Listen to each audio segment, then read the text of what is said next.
习惯于制造各种假消息的台军又闹了个大笑话，所谓的有效应对解放军演习被证明为是纯属撒谎，沦为笑柄。来看详细情况。各位老铁大家好，欢迎收看本期迷彩虎，我是虎哥。解放军最近这些天的演习是最大的军事热点，不管是我军战机出动的架次频率，还是从整个演练的规模上来讲，都创下了历来之最。外国媒体和国外军事专家们也对解放军的此次大规模联合军演多有关注。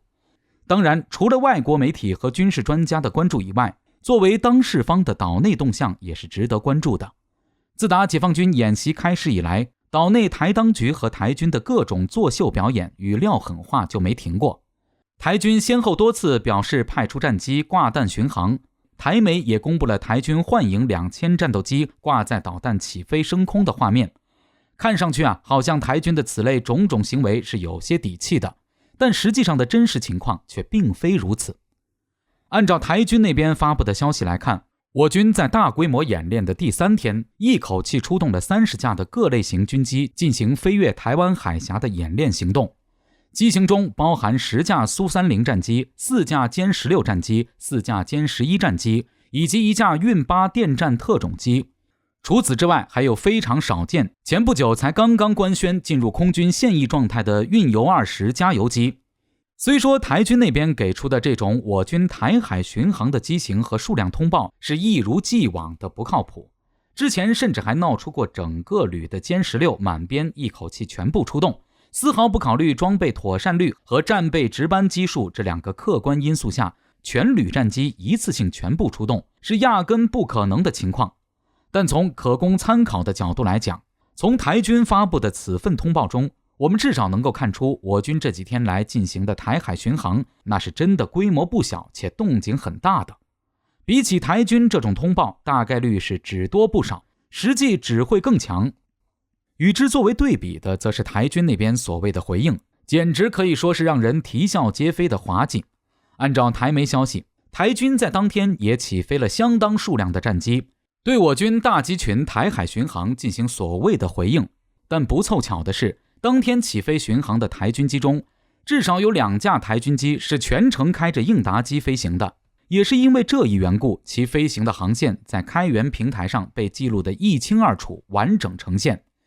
虎哥先来给大家讲其中的第1架，也就是编号899002的这架。从航线轨迹来看，这架台军机从台岛西北部某基地起飞后，就一直紧贴台岛西部边缘空域，贴边向西南方向一路南下飞行，全程都未能飞出陆地空域，更无谈去台湾海峡的海上空域飞行。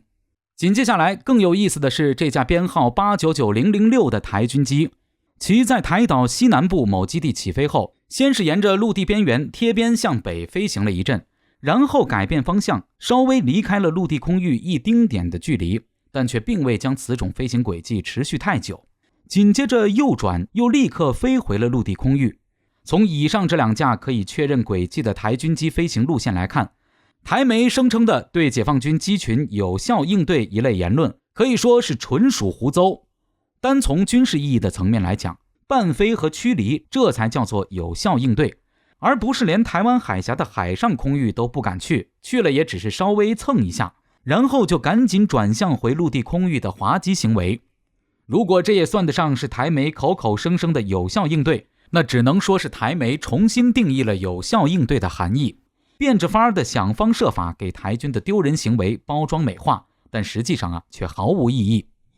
值得注意的是，这2架被确认了编号和飞行路线的台军机还不是什么一般货色。通过机号对比和查询可知，这是2架斥巨资从美国购买的美制 P3C 反潜巡逻机。在各种老爷机和破烂货满地都是的台空军里， P3C 反潜巡逻机这样的高价值特种机绝对算得上是高档硬货，说是台空军里价值最高的机型也不足为过。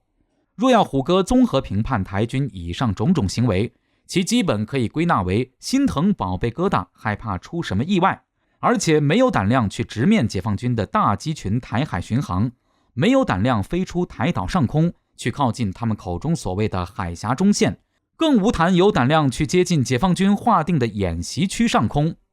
在解放军的绝对实力面前，台军的虚张声势可谓是暴露无遗，被彻底揭穿。所谓的有效应对已经成为笑柄。